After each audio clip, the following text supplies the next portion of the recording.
கோமாளி என்ன 10 மணி நேரம் அறுத்து வச்சு வாயில கட்டிவிட்டாங்க நினைச்சுமாலுமே போனால் போகட்டும். நாமளே பேசி விடுறது மிக நேரமாகும். எடுத்து வைக்கணும் பின்னால நான் வைக்கிறப்ப சொப்பனம் தன்னால மச்சான் மச்சான் உனக்கு பிரச்சான் அடி வச்சதில என்னடி உண்டாச்சு நான் என்னடா பாட்டு கொஞ்சம் கூட அப்பா அம்மா இருக்கிறாங்க கொஞ்சம் வெட்டப்படுறாங்க. அதெல்லாம் எதுவுமே நினைக்கலாமா? அதெல்லாம் கொஞ்சம் கூட நினைக்கலாமா? கொஞ்சம் கூட மானகட்டவனே போனால் போகட்டும்.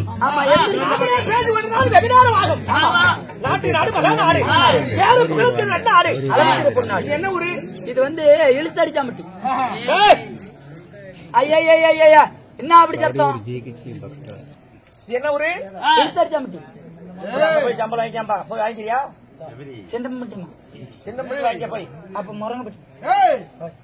சௌரியூர் தெரியுமாடா நீ சௌரியூர் இன்று வைத்த நாடகம் என்ன? மறந்துட்டு நீயே சொல்லி போட்டு. மகாபாரத கதையில் ஒரு பாகமாய் விளங்கக்கூடிய அர்ஜுனன் தவநிலை சர்க்கம். தவநிலை சர்க்கம். நான் யாரு? என்னுடைய பெயர் என்ன? என்னால் என்ன நடக்கும்? என்ன நடக்கும்? கூப்பிடுனா சொல்றேன், கவனமா கேளு. சொல்றியா? எனக்கே வெக்கமாகுது. அப்படியா? உங்க ஒப்பனை பார்க்க எனக்கு வெக்கமாகுது. நீ எப்படி அலையிறேன்? அதெல்லாம் கோமாளி ஆட்டம் போட்டா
என் பெயர் உன் பெயர் ஏலக்கண்ணி என்று நினைப்பார். ஏலக்கண்ணியாக இருந்தாலும் உன்னையும் பெற்றெடுத்திருப்பாரே தாய் தந்தை. நீ எப்படி பிறந்த? நானா? நான் அப்படியே அகுமானம் படுத்தாரா? அம்மா திறந்துட்டா சாப்பிட வாங்கி செத்து போயிடாத.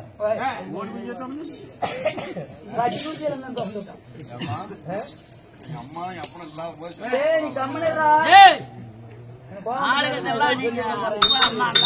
என் தாய் தந்தை யார் தெரியுமா? தாய் தந்தை யார்? அரியே செக்கமரா.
அப்ப செல்லும் பொழுது அந்த சிவபெருமான் அம்மா என்னை கூறி நவமுறுகிறாயே என்ன காரணம் அப்படி என்று கேட்க எனக்கோ 10 அழகு என்னை விட ஓரளவு அதிகமா இருப்போரை நான் திருமணம் செய்யணும் திருமணம் செய்ய வேண்டும் அப்படின்னு உன்னை நோக்கி வந்திருக்கிற சாமி உனக்கு 10 அழகு எனக்கு 10 அழகு என்னை விட ஓரளவு அதிகமா இருப்போரை திருமணம் செய்வேன் அப்படி என்று உன்னை தவமுறுதி வருகிறேன் அப்படி என்று சொல்ல அந்த சிவபெருமான் ஒன்னும் பயப்படாதம்மா தேவலோகத்தை விட்டு பூலோகம் செல் பூலோகத்து வாசியாகிய பாண்டவர் குலத்திலே பிறந்த இருவருக்கு மூத்தராகிய நடுபிறந்த நாயகன் ஆனால் அழகு மண்ணை அர்ஜுனே அக்கா அங்க போகாதீங்க முன்னாடி பேய்க்குது அக்கா இங்க வாங்க வந்து உட்காருதா போறீங்களே கூப்பிடுறேன் பேய் இருக்குதுமா அந்த மூலையில நின்றுடுச்சு 1-2 கூட போவானாங்க இங்க எதுக்குமே போவான் பாரு சொன்னதான் தப்பா வந்து அப்படி அந்த சிவபெருமான் ஆகப்பட்டவர் பூலோகத்து வாசி அர்ஜுனன் சரி பங்காளி வெல்வதற்கு பாஸ்கரனை பெறுவேன் எதிராளி வெல்வதற்கு என்னை தேடி பாஸ்பதார கனை பெறுவதற்காக என்னை தேடி வருவான் உன் மனம் 7வது வனத்திலே புகுந்து வருவான் சரி தவமுனி கோலத்தோடு அப்ப அர்ஜுனன் கால் வைத்த இடமெல்லாம் காய்க்காத மரம் காய்த்திருக்கும் மரம் பூத்திருக்கும் சந்தனம் சவ்வாது வாசமெல்லாம் அடிக்கும் அப்ப அர்ஜுனன் வந்தார் என்று கண்டுகொள் அன்னவரையை வழிமறித்து அன்னவரையை திருமணம் செய்து கொள் அப்படி என்று என்னிடத்தில் எச்சரிக்கைப்படுத்தி சொன்னார் வரம் கொடுத்தார் அதே போல ஒரு நாள் ஒரு தினம் நான் அரண்மனைக்குள்ளே வந்து நித்திரை ஆகின்ற பொழுது நான் கண்டேனடி கனவு என்ன கனவு இதே கனவுதான் நான் கண்டேன் சிவபெருமான் கண்ட கனவு எனக்கு பழுதுவாகும் ஆனால் இவ்வழியில் யார் வந்தாலும் சரி என்னிடத்தில் ஆபதிக்க வேண்டும் வருகிறேன் பாருங்கள்